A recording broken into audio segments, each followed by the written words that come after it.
Good morning, afternoon, ladies and gentlemen.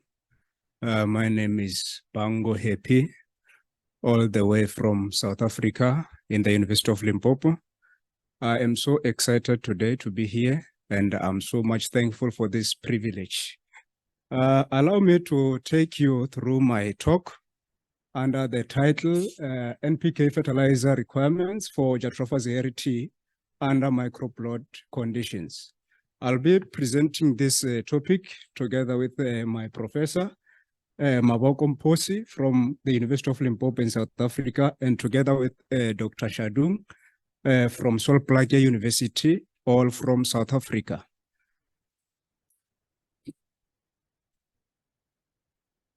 Well, Jatropha zeyheri is indigenously known as Sefapa Badimu in Sepedi-speaking people in South Africa. However, this crop has been utilized for its rhizome. Now, the rhizome of this crop have been utilized for treating of sexually transmitted infections, urinary tract infection, menstrual pains, and also to ensure strong development of a fetus during pregnancy. However, my talk will be based on the leaves because that's where our focus of the study is, whereby the leaves of this crop are utilized in rural communities of South Africa to make a tea beverage. Now, if you take a look at figure 1 on my far right, at the top, there is the Jatropha zeyheri plant, and then in figure 2, that's the plant at flowering stage, and then at figure 3, that's the fruit of the crop. Now, we have realized that most of the indigenous herbal teas have gained popularity in South Africa in recent years. Therefore, Jatropha zeyheri is amongst indigenous teas in South Africa, which are utilized traditionally with multiple uses. However, successful domestication of this crop, it requires nutrients in order to improve its growth. If you can take a look at figure 4, this is the plant, the Jatropha zeyheri plant, which we have managed to domesticate from the seed, and it was for the first time. So it is quite an achievement for us to have domesticated the crop. Now, NPK fertilizer in tea production, we know that it improves the properties, more especially the physical properties and also the chemical properties, and it enhances the quality if only it is applied correctly. Now, inappropriate fertilizer use can be detrimental not only to the test crop, but to the environment where the crop is tested if it is applied inappropriately. Therefore, we have realized that it has come to our attention that it is indeed necessary to optimize NPK fertilizer application rate that will maximize productivity while improving tea quality on both physical and chemical properties. Therefore, the determination of optimum NPK fertilizer application rate has potential for successful production of Jatropha zeyheri under microplot conditions.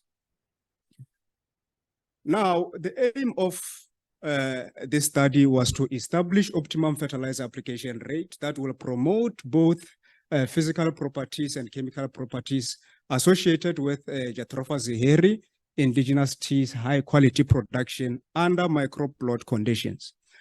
Now, our focus, the objective was to assess whether different application fertilizer rates will optimize yield parameters of this crop under microplot conditions. Now, in order for us to achieve the mentioned objective, the study was conducted at Agricultural Research Unit in the University of Limpopo of South Africa. The spacing that we used, it was 0.3 meters for both inter and intra-row spacing. Now, the study comprised of 6 treatments, namely 0 to 4, 8, 16, and 32 grams of NPK fertilizer mixture, which was arranged in a randomized complete block design with 5 replications. Now, the duration of the study was 130 days. The study was conducted in late December in 2021 up to the end of April in 2022. Now, seeds were collected in the village called Kureng in South Africa in Limpopo province. The treatments were applied 7 days after transplanting the seedlings, and they were fertilized with NPK and also 1 gram of multi-feed. Now, these are the plant variables that we collected after termination of the study. The vine length, stem diameter, chlorophyll content, number of leaves, leaf width, leaf length, dry shoot mass, and also dry root mass. Now, the data that we have collected, we subjected it to the analysis of variance procedures using statistics 10.0 software. The treatment means were separated using Fisher's least significant difference test at a probability level of 5%. And then the significant treatment means were further subjected to the lines of the best fit at the probability level of less or equal to 0.05. Now, this is table 1, which shows the partitioning mean sum of squares for the mentioned plant variables under microplot conditions. Now, if you take a look at the VL, which is the vine length, the treatment contributed 47% to the total treatment variation.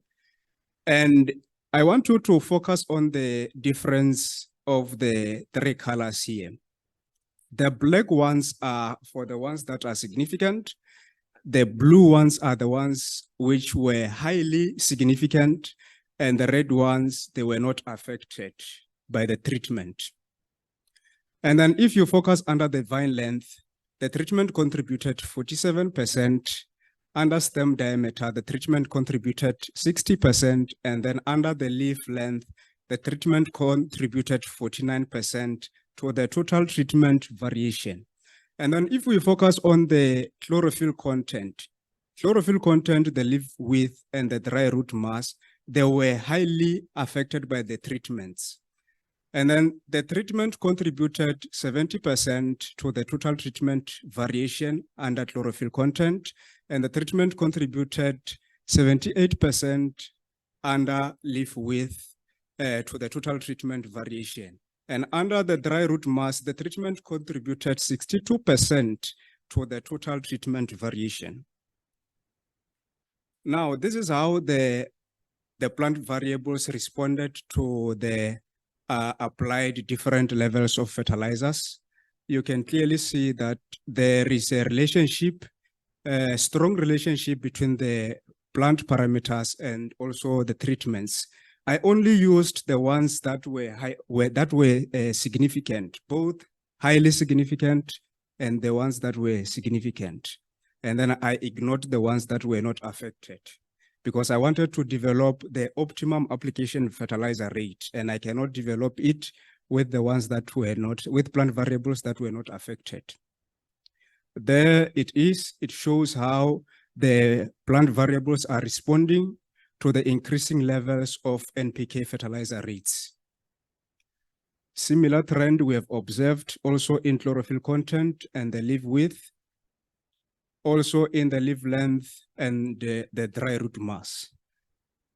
Now, our focus was on the optimum NPK fertilizer application rate, because we don't want to over-apply the NPK fertilizer because it can be detrimental to the environment.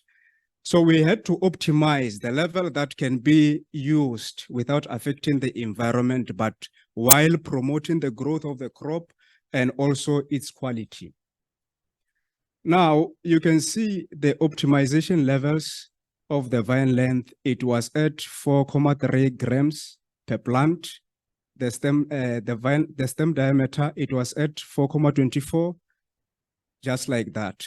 But the overall optimum NPK fertilizer application rate was at 3.34 grams per plant.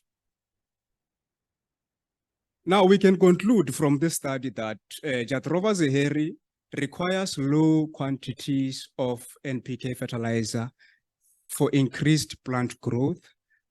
We have seen the density-dependent growth patterns, whereby stimulation occurred at low rates of NPK fertilizer application rate. And then the NPK fertilizer, it was phytotoxic to the plant at high application rates, as you have seen in the previous graphs, that the more you increase the fertilizer, the more the plant variables are affected, going down.